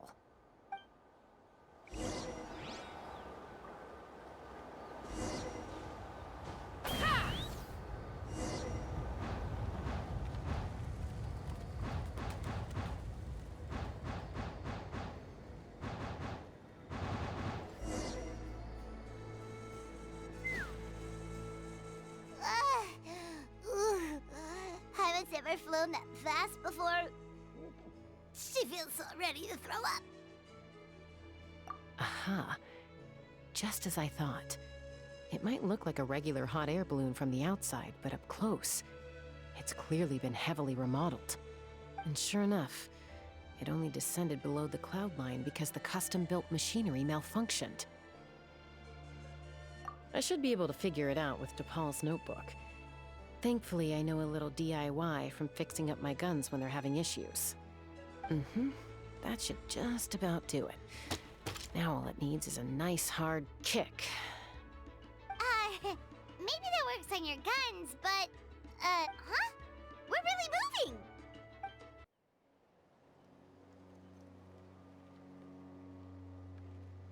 Here it is! The workshop in the sky! Oh, you gotta see it to believe it. Makes you wonder why T'Pol even bothers with phlogiston wings when he has tech like this. Well, according to the notebook, the platform beneath us runs on components from the Cinder City. Those can't be mass-produced.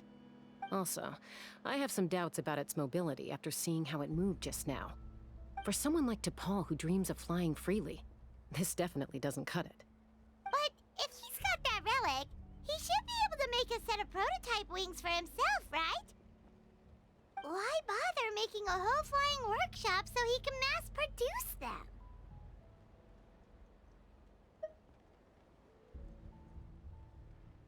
But this doesn't add up. If he's already achieved the power of flight, then he must have bigger dreams we don't know about. But what? With any luck, we'll find the answers in his workshop.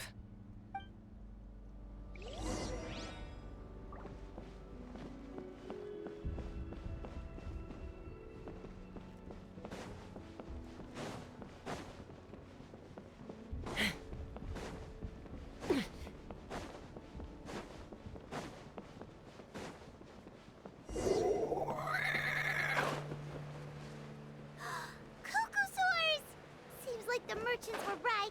T'Pol's using them for his own ends. I'll bet that mechanism on top of the cage opens the door.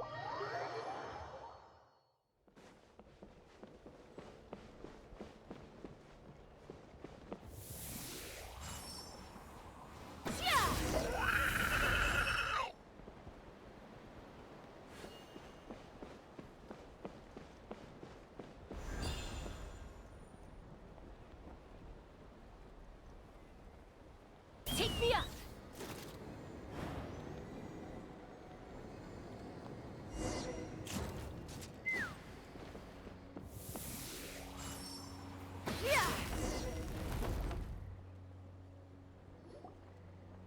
Why won't it fly away like the others? Is it... She's still breathing, but barely. By the looks of it, T'Pol was using these cages to extract phlogiston from the Kukasaurs. Once a Kukasaur is drained of phlogiston, it becomes too weak to move. We'll have to come back for these ones after dealing with T'Pol.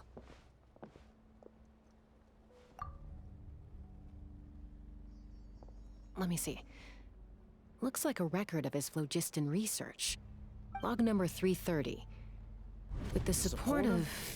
I was finally able to launch the airborne workshop.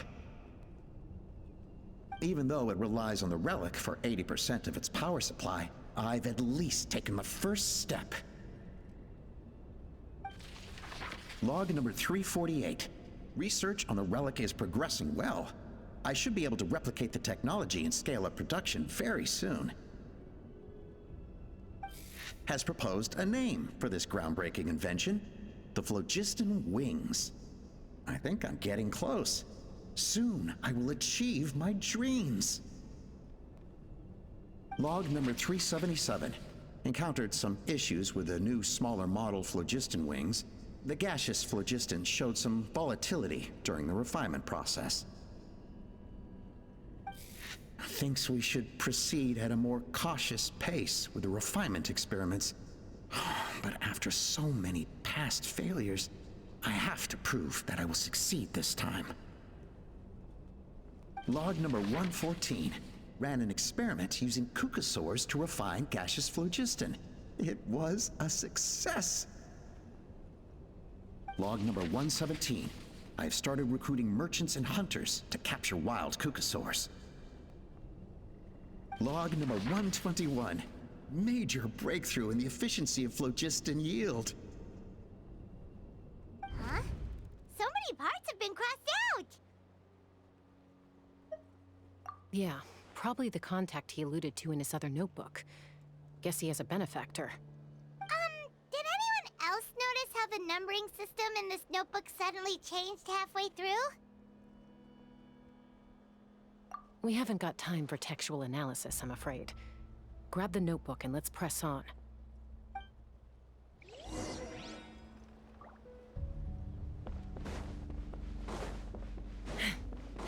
Huh. Never seen one of these before. Looks like this was built with the Cinder City components, too. You're not thinking of giving it a nice hard kick, are you?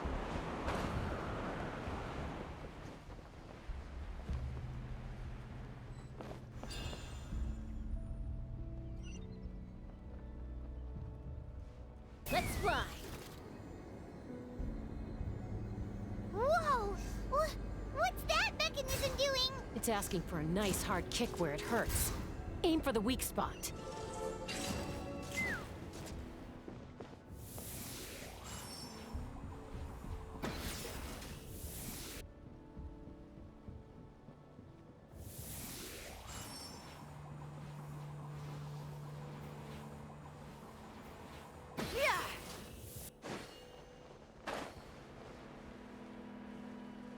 Okay.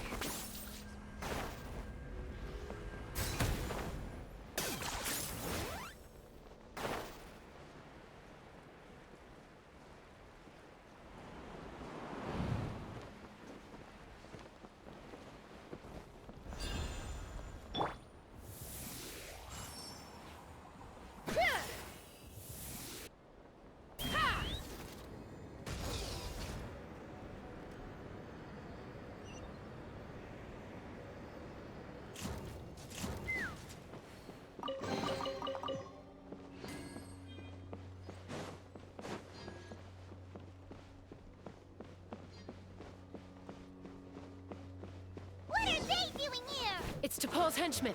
He must have brought them here using the relic and his prototype wings. Watch out!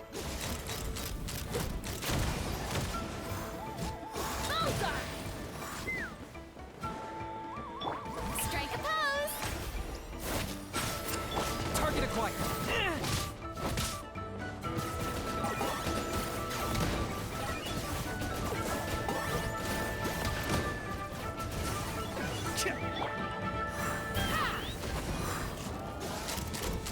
Open fire!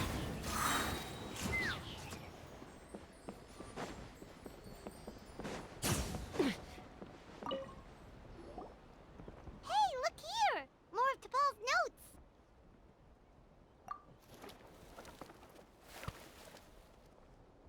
Log number 403. Introduced me to some new comrades who fully support my ideas. I told them that some saurians are blessed with wings, and some people with natural gifts, while the less fortunate among us can only look on longingly as they seize the skies. But I also told them that progress can erase individual differences. Think of the tools humanity has made to fight back against wild beasts. The law we have put in place to even the playing field between the strong and the weak. I promised them that our research will be the new frontier of human progress. With our phlogiston wings, the power of flight will no longer be for a select few to enjoy. Imagine a world where the skies are for all to share. I only hope that when we finally achieve this goal, we'll be proud of me. Imagine a world where the skies are for all to share. Yes, what a wonderful world that would be. If only it were possible. We could respond faster, and so many tragedies could be prevented. But DePaul, what about the saurians you're draining dry of phlogiston? You're not sharing the sky, you're stealing it! Bad move. I won't let you get away with it.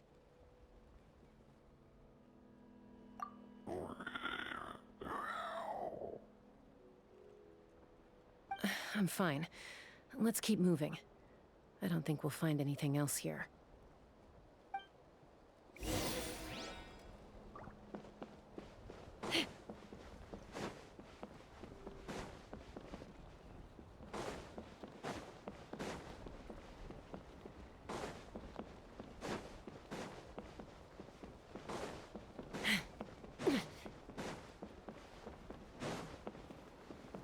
Let's fly.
I can't believe he captured so many Kukasaurs.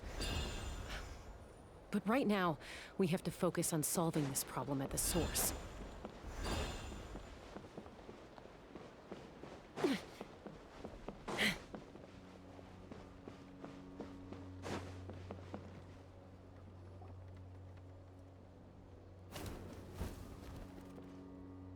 Looks like we've reached the center of the workshop. And still no sign of Koya's baby.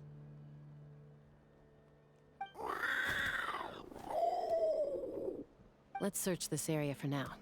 If we still can't find Chime, we'll double back.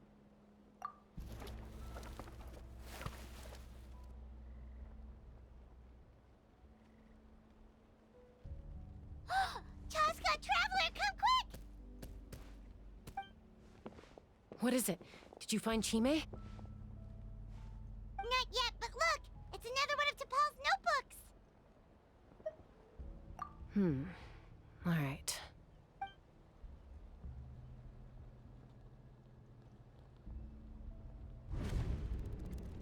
Log number 428. We decided to restart the experiments on phlogiston refinement. but without telling.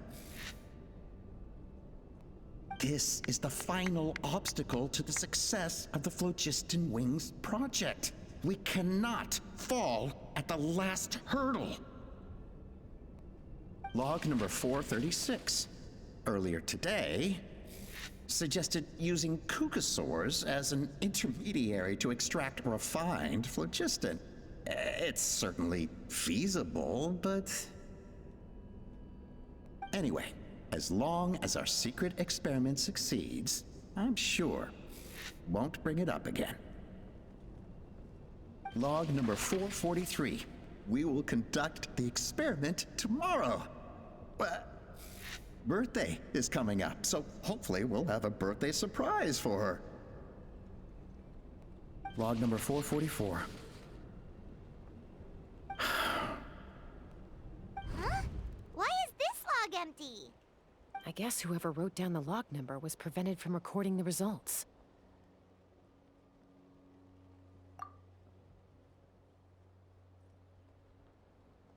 Log number 0.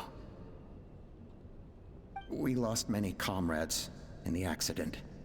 Among them are friends, lovers, and children.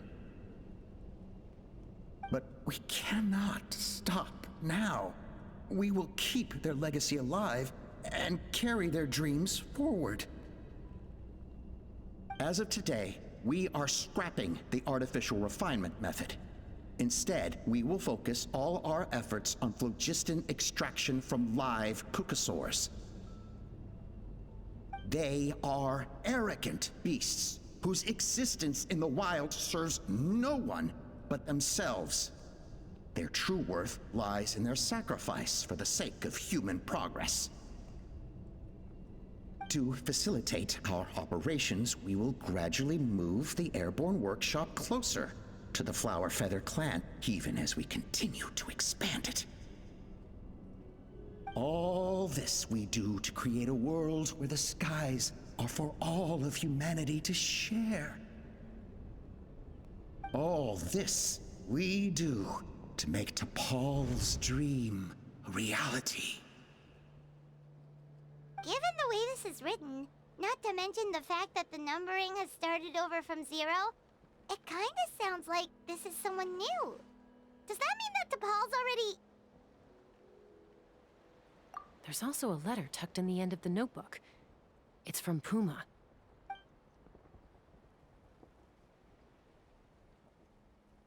T'Pol, I don't know where you are right now, so I don't know how to reach you. My best bet is to send this letter to the Flower Feather clan. Your father is gravely ill. Oh, I know we've had our differences in the past, but he is still your father. Won't you come and visit him? Please. I know you never liked him and cared even less for me. All you ever yearned for is the sky. And your birth mother. But we'll still be waiting here for you if you do come back. This may be the last chance you'll get to see your father. So Puma's not T'Pol's real mom? Huh. Well, she did say he never called her mom, but I'm gonna assume she was just venting. We know that T'Pol's father passed away quite recently, and this letter looks recent. By contrast, the writing in this notebook is old and faded. It looks like the real reason T'Pol didn't attend his father's funeral is because he'd long since passed away himself.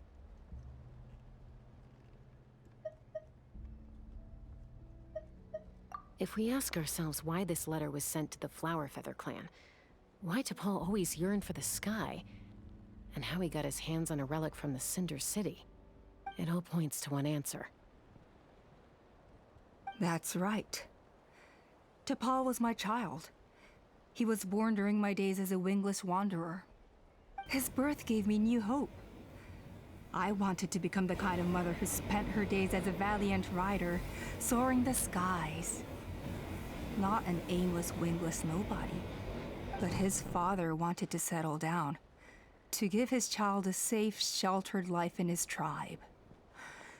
We fought about it constantly.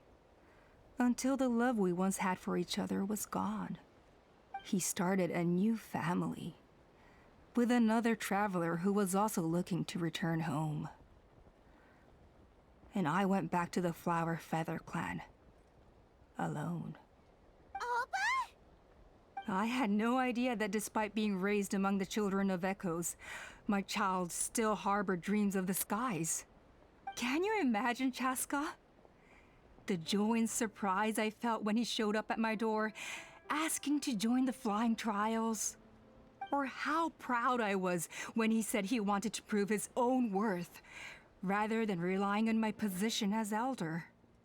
And then the anguish that overcame me when he was rejected by the Cucusaurs and became wingless, just as I had after my injury. You've got a lot of nerve showing your face here.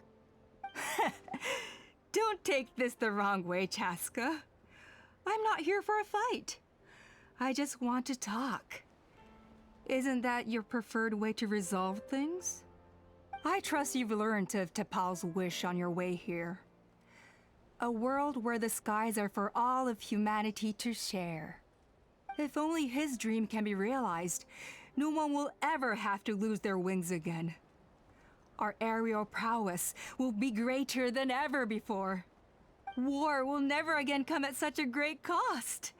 The loss of Koichi is a tragedy that need never be repeated.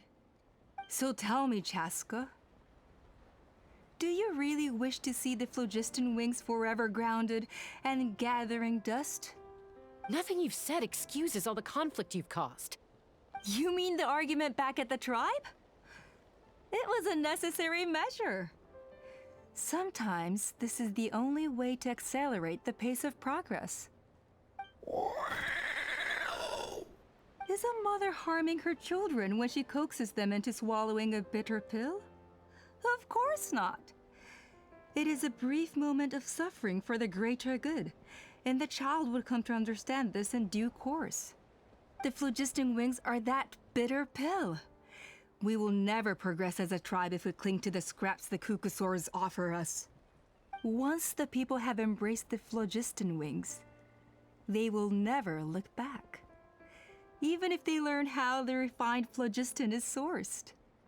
They will convince themselves that the sacrifice of a few Cucusaurs is a small price to pay for our dominion over the skies. But this I had not anticipated.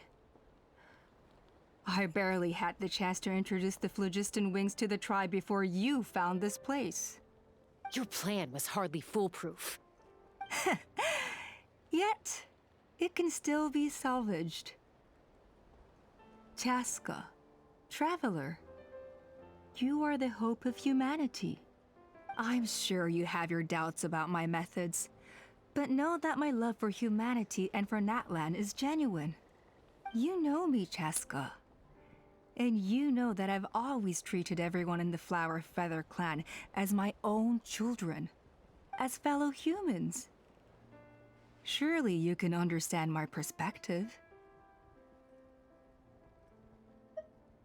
Opa, Natlan doesn't belong to humans alone. And truthfully, neither do I.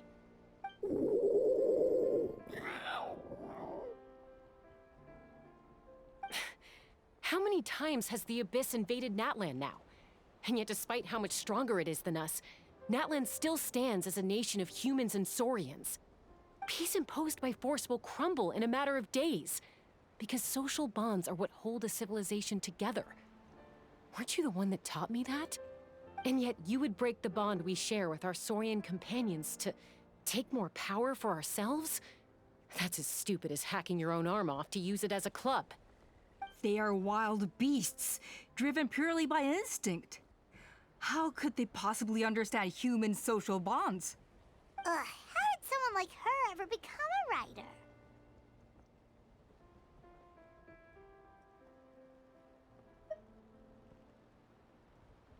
Ha! You overestimate them. They bow to the strong and shun the weak. That's all there is to it. They never gave T'Pol a second glance when he was at his lowest, nor me when I returned injured from the Cinder City. It's all about survival of the fittest for them. Plain and simple. They obeyed me once I proved myself stronger than them, but the moment it serves them better, they'll abandon me in a heartbeat. You're wrong, Alpa.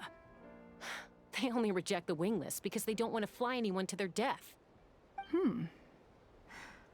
Chasca, I will promise you this.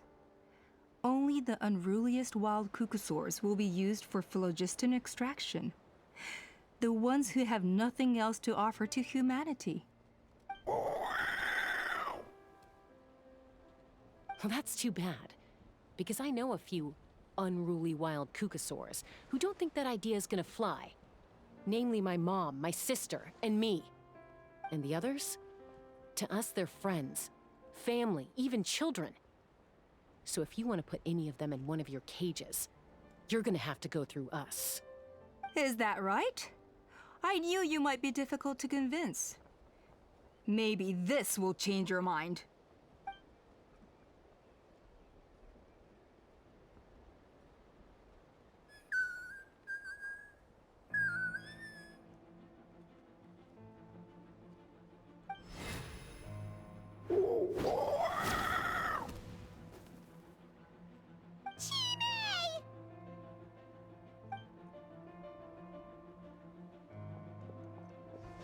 Alpa! Careful! Don't make any rash decisions.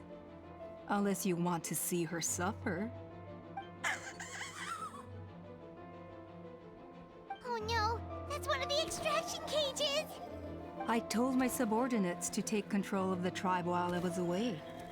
Luckily for them, our strongest warrior and our most powerful ally aren't there to stop it. Take control? What are you planning to do with Mutota and his supporters? Merely accelerate their inevitable downfall. They cannot stand in the way of progress forever. It is not the move I wish to make, but I'm afraid you and your friends force my hand. And since you insist on imposing me too, I have no choice but to keep you here until the dust has settled. So that's what you meant by I just want to talk. You never intended to negotiate. You just wanted to stall us. No, Chasca. I genuinely hoped I could win you over. You are the strongest warriors we have. Put down your weapons, and I promise you that no harm will come to this young Saurian. I just need you to stay here for the next couple of weeks or so, while my people consolidate their power. Then, I will give her back to you, and you'll be free to leave. As long as the majority supports our vision, even the Pyro Archon cannot meddle in our internal affairs. Your vision is deranged, and the Flower Feather Clan will never support it. You sure about that? Then wait here and see. Time will tell. What do we do? Even if the whole tribe fights back, Mutota's in grave danger! Stop delaying the inevitable! Drop your weapons and get into the cages, now! She's still holding Chime hostage. Is there really no other way?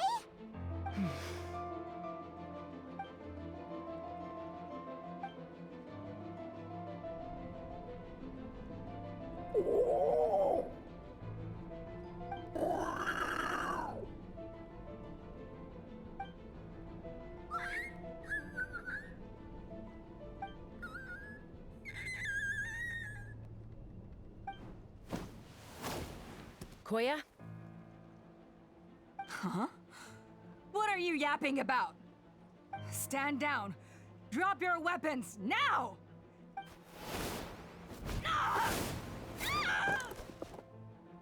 No! The relic!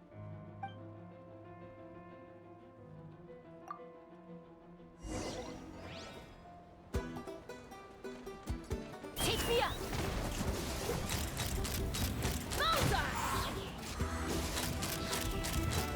Give up, Alpa. We're negotiating my way. Which will it be? Hey, something's up with this relic!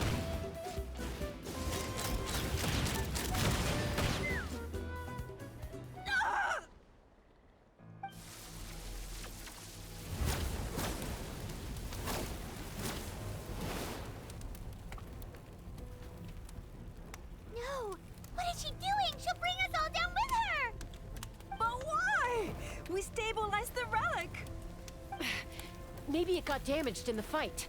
If we don't think of something fast, this whole workshop is gonna fall apart. No. They're directly beneath us. My beloved tribe!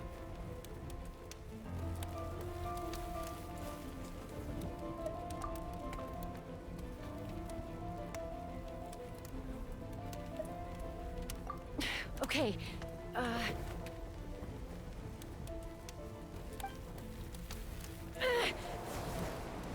it's too powerful.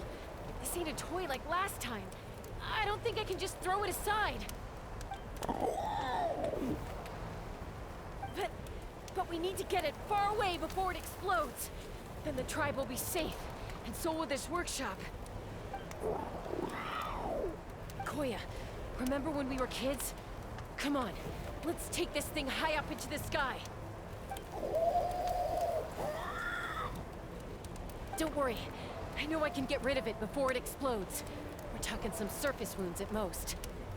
All I need is for you to catch me at the end, just like old times. I can't hold it back anymore. We have to go. Don't be insane! Alpa! What are you... You're a fool, Chasca! Why would you choose such a risky solution? We cannot entrust the safety of our tribe to this wild Saurian! I'm the fool. You really think you can stand a better chance than me? Sure, it may be asking too much for an ex-wingless to escape the blast radius in time. But I can fly it a safe distance away, even if it's the last thing I do.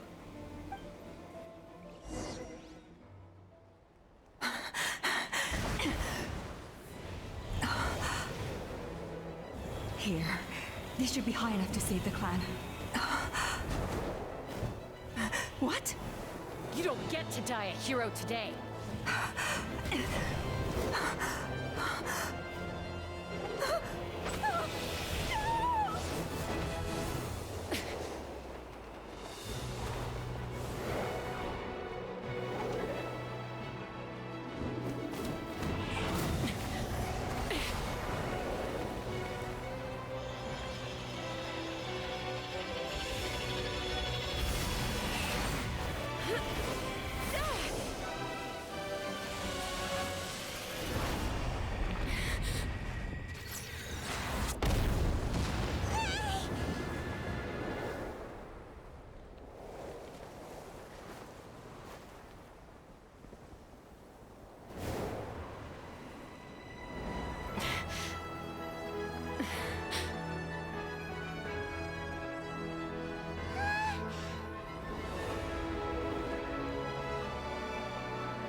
Koya, are you hurt? Let me take a look at you. What do you mean, I'm fine? Didn't I tell you to catch me on your back? Why did you try to shield me from the blast?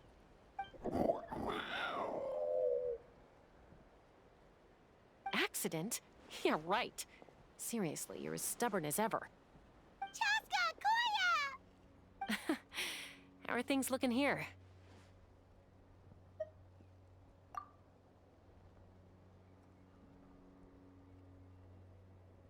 I think that's putting it mildly.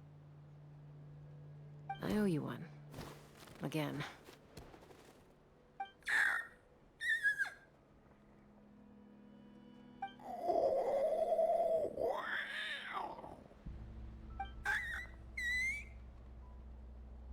Oh, but be honest. Do you still think Kukasaurs can't form bonds? Mom, I'll figure out the refinement problem. I'll find a way.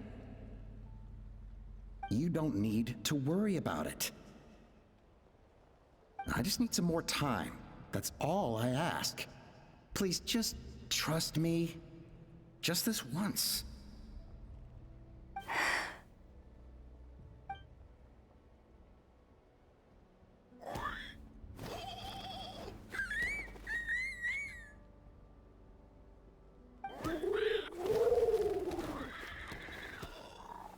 The Flower Feather Clan yield to the strong. And it's up to the winners to define what strength means. So it looks like it's my turn to yield.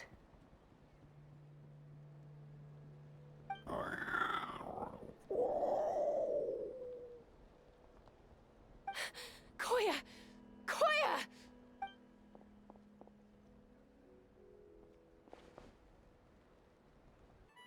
So, you're absolutely sure it's not because of the explosion? Yes, for the 10,000th time, I'm sure. The blast barely touched her. The reason she fainted was old injuries playing up, compounded by overexertion in recent days. The moment she finally relaxed, all the built-up stress finally caught up with her. And no wonder. Honestly, she's just like you.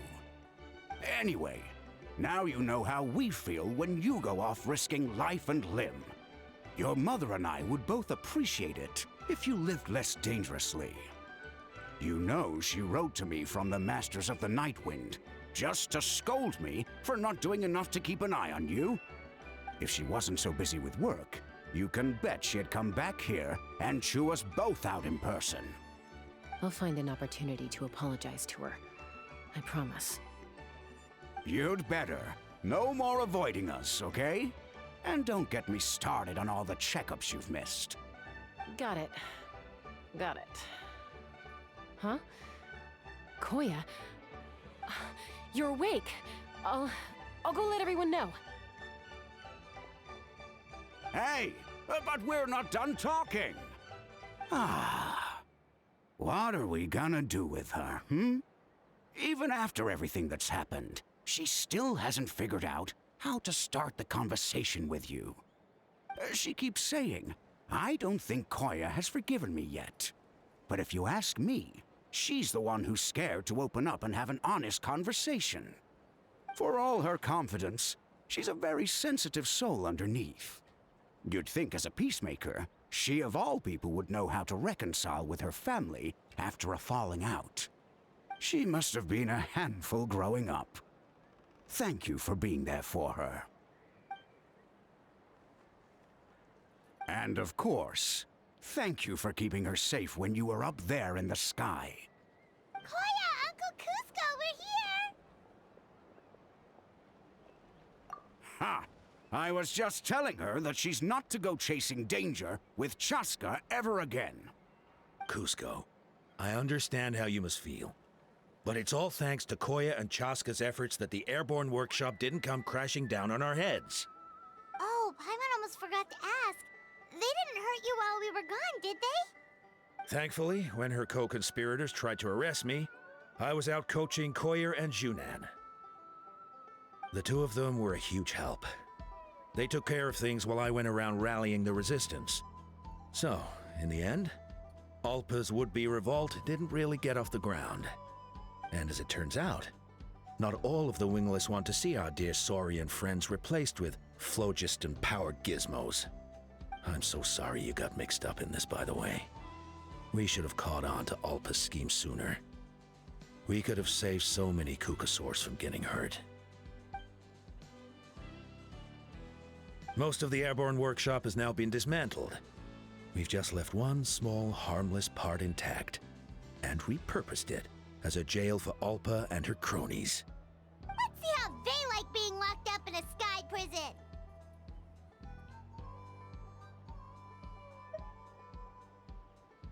So, it looks like there's just one last conflict left to resolve. Peacemaker, you're up. I said I had to wait until things had blown over, didn't I? And now they have. But I still have no idea what to say. Koya, I just want to say, I'm sorry for how things went down back then.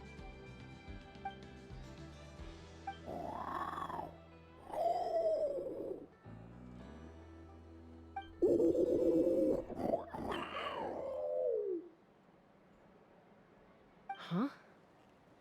Does this mean you're not mad at me anymore? There's that family likeness coming through again. But that day, when we ran into each other.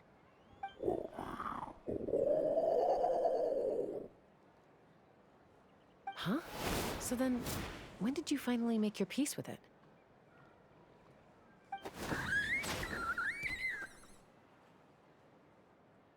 Oh, it's Chima and Chimpu. They're here too.